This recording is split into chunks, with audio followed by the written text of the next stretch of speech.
am a poet. I speak in poems. My words fly into your ears and melt your brain. But not really. There seems to be several notions of what a poet actually is that range from a black beret-wearing beatnik with bongos, or a table, to a stuffy old professor in a tweed jacket with elbow patches who also comments on art nowadays. But, like most accepted ideas of all things poetry, these definitions are really narrow. So, let's see if we can broaden the scope, shall we? Let's get to it, Pruitt.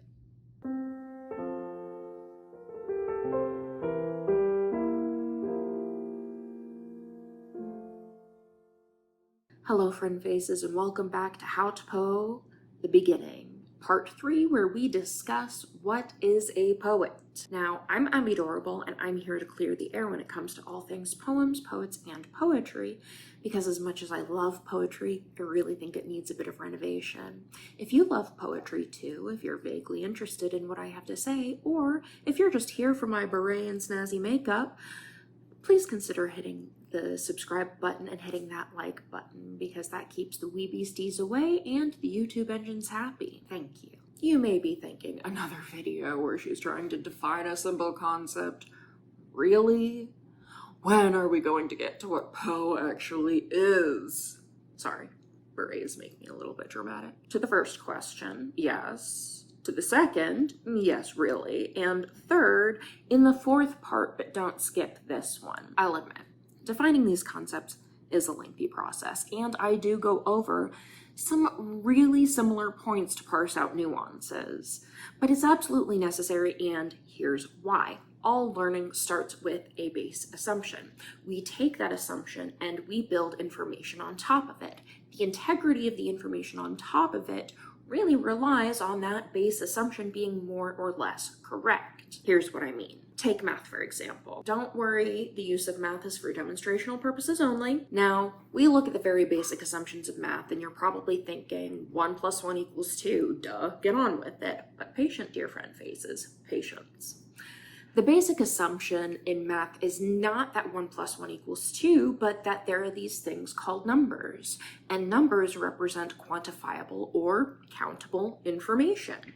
Now, based on that assumption, we can group them, move them, break them apart, put them back together, all in different ways. These manipulations and how they work, well, that's all decided upon by observable and demonstrable analyses of experiments with numbers, and that's what we call mathematics. So, the grand assumption of math isn't that this plus this equals that, it's that numbers exist at all. Kind of trippy, huh? But why talk about these basic assumptions in the first place? Well, I'm trying to make sure that all of us are beginning at the same point. If our basic assumptions are off, there's a chance that you could miss something that will make your journey into writing, reading, learning about, or experiencing poetry more difficult. And as someone who has had so many false starts, I really want to save you the hassle. So I'm taking some time to clarify our starting point, which is me saying, hey, here's this thing that I like called poetry, which is an altered state of mind that you get not by using drugs, but by experiencing things in new and different ways, and it's super cool. And there are these things called poems, which are really good at triggering this altered state of mind, and they're objects of language. And if you like, I can give you tools so that you can build your own objects of language. If you'd really like, I can give you guidance on how to do that well. Now that I've addressed our basic assumptions, let's move on to why we are here right now. Poets. When I say the word poet, you might be thinking of this guy, or one of these guys, or him, or that one there. And these are all definitely poets, but notice how all of them are Western white men and old, mostly dead. While it's true they are all poets, they represent just a small portion of the world's poets. And unfortunately, schools, and I'm speaking more or less here in America, mostly teach the works of these guys while glossing over other notable, more modern, different, and in many cases, breathing poets. I want to be clear here. I have no issues with these poets or their bodies of work.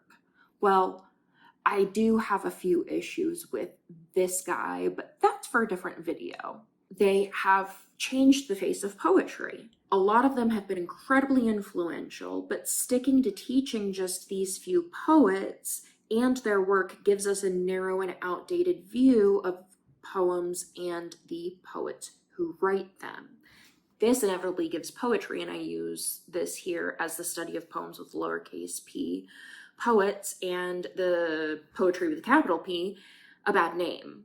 Or at least it makes all of this seem uninteresting and old, especially when you're forced to read something like Shakespeare. Now, I love Shakespeare's work, but he has complicated metaphors and syntax. He uses language completely differently than we do today. And when faced with that, with your teacher inevitably asking the question that all teachers like to ask, what does it mean? Students shut down, and I don't blame them.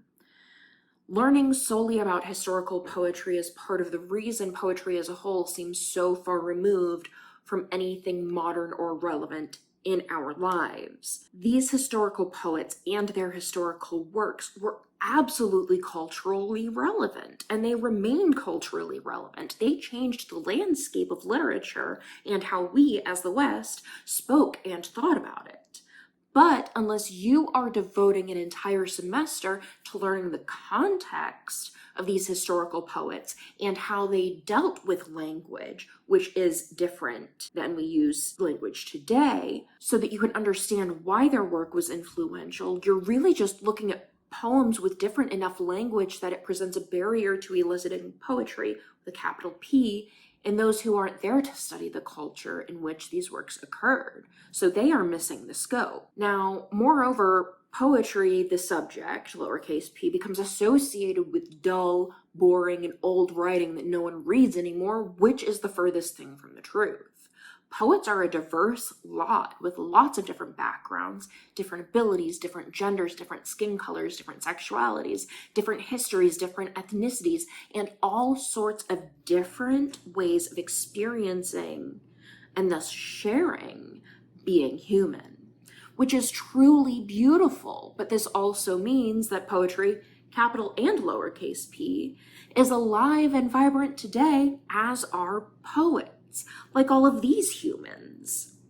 And they write poems that matter. They write poems that are topical today in the language of today. And in my not so humble opinion, they provide a better launchpad for studying poetry, both cases, the nature of it, how to craft it, etc. And in studying modern poets, we can get a handle of all of that so that then we can time travel back to the past, read the poems written then, armed with what we know about poetry and language, and see how topical those poems still are without having to try to learn about all of the things about poetry and the context of the poems and the way they used language. Instead, the poems can become another tool to understand the culture of the day and how the same issues from then confront us today and were discussed back then as they are discussed today. Now, that's why we need to relearn what a poet is, because the definition is too narrow in a lot of people's minds. So let's work on updating it together, shall we? So I had to take a Dr. Pepper break. So these old dudes are poets, these modern people are poets, and what do they have in common? You might be thinking that both groups wrote poems. And you'd be right. Seriously, a poet is someone who writes poems. They don't even have to be good poems. I mean, this guy, William McGonagall, apparently he is the worst poet ever. His work is bad, like really, really bad. Poets still make fun of him today. He's that bad, but he's still considered a poet. Just a bad poet. If that's the case, you might be thinking that anyone could call themselves a poet so long as they write at least one poem. And that's true. But is that a bad thing? You might be shouting at me, yes, of course it's a bad thing. But why? Seriously. Now, I know my fellow poets are out there like, Instagram poets, Abby, don't forget about them. And to them I say, hold that thought and hear me out, please. What is there to lose by someone calling themselves a poet when they only write cheeky limericks, or they've only written 1 or 2 poems, or they just write plain awful poems? What do we lose by being inclusive? The argument could be made that people could think all poems are equally bad, but anyone who would look at a sample of one and make a judgment on all probably wouldn't be interested in reading poems and experiencing poetry. Just a thought. And the benefit is that even if one person is like, that sucks, does all of this suck? And then checks out good work and find that it doesn't all suck, well, they find a new interest. And that brings someone else into the community, which is amazing. So if someone is moved enough by the self-styled poets of Instagram to check out other poetry and find something new and find poetry, capital P, then I'm really not going to complain too much. But let's consider when we have gatekeeping measures. Let's try a simple one. Like, you have to have a published poem. That might be fair. According to First Serial rights, Instagrammers would be published. Plus, a lot of them have self-published books. And anyone who puts their poetry on a public forum is considered published too. Even the exercise poems that I'm doing through October, those are considered published poems. And those are just exercises. Those aren't even edited poems. Emily Dickinson would not have been considered a poet. She only published 1 poem in her lifetime, and it wasn't even under her own name. And most secret poets out there, most poets who write for just them and the moon, they wouldn't be considered poets. But I'd really like them to consider themselves poets, because that's what they are, even if they write and hold it closely to their chests. So that doesn't really solve our problem. So how about education? You have to be educated in poetry to call yourself a poet. Well, critics are educated and they aren't always writers of poetry. And how much education would you need? Most of my education has been self-acquired, so I wouldn't be considered a poet. Would a middle school class be enough, or are college courses required? That would seem pretty elitist to me, since not everyone can afford to go to college. And since poems exist where there is language, and language is accessible to everyone, and poems can be written by everyone who uses language, I don't think elitism is the way to go. I don't think it's very fair or accurate to put those kinds of restrictions on who can call themselves a poet. I write poems regularly. I immerse myself in the craft. I'm creating this YouTube channel to share my passion. And I have just recently had the courage to start submitting my poems. I consider myself a poet. Some of you may be young and just starting out. Some of you may be older and just starting out. Some of you may be gaining the courage to pursue a secret passion. Some of you may even have a formal background in poetry, and maybe you want to learn more, or maybe you just like watching because you like my beret and snazzy makeup. But regardless, if you want to be a poet, who am I to tell you that you can't? Who is anyone to tell you that you can't be a poet? It's not my place or anyone else's place to limit the dreams and the paths of another human being. I'd love it if you called yourself a poet, regardless of where you are in your journey of poetry, because that means we can explore poems and poets and poetry all together. And we can learn how to together. And we can watch it change and transform with all of our input. That would be awesome, don't you think? Especially when we consider that we as a society have been operating under such a narrow definition of what a poet is for so long. It's time that we open the gates and invite anyone who writes poems and wants to call themselves a poet to do so. Then we can explore together and build a community of people who love language and see what it can do. But I imagine there are those who would make a mockery of hopefully our goals, or those who wouldn't want to be included in our ranks for whatever reason. I wouldn't want to include the first, and I would want to respect the second. But what criteria could we use to be inclusive, but not too much so? We don't want to gatekeep, after all. Well, perhaps, as we discussed, those who write poems, and maybe we should add a preference for those who strive to create poetry with a capital P. That seems like a sound decision.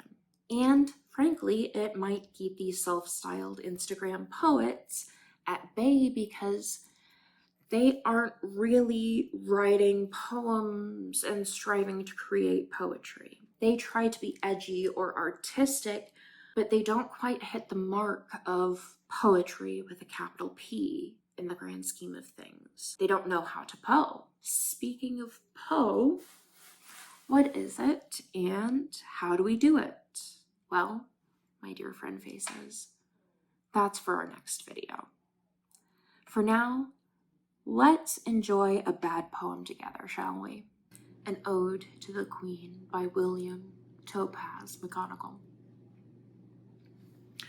All hail to the Empress of India, Great Britain's Queen. Long may she live in health, happy and serene. Loved by her subjects at home and abroad, blessed may she be when lying down, to sleep and rising up by the eternal God. Happy may her visions be in sleep, and happy her thoughts in the daytime. Let all loyal subjects drink to her health in flowing bumper of Rhenish wine. And when the final hour shall come to summon her away, may her soul be wafted to the realms of bliss. I most sincerely do pray to sing with saints above, where all is joy, peace, and love, and heaven forevermore to reign.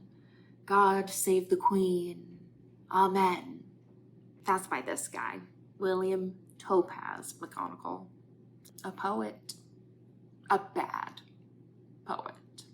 If he can call himself a poet, so can you. Now, a special thank you to my bestie from another testy, Jamie. Thank you for being amazing and supportive and an all-around swell guy. And of course, thank you to all of you. Don't forget to like and subscribe so that I can bring you more poetry. And if you want to support poetic content in a more direct way, feel free to hop on over to my Patreon, which will be linked in the description below. And there you can become an official friend face for just $1 a month. And that goes to buying props and keeping the fairy lights on. That's it for today. Thanks for watching. Peace out, friend faces, and remember, be kind to one another. Love and Poe.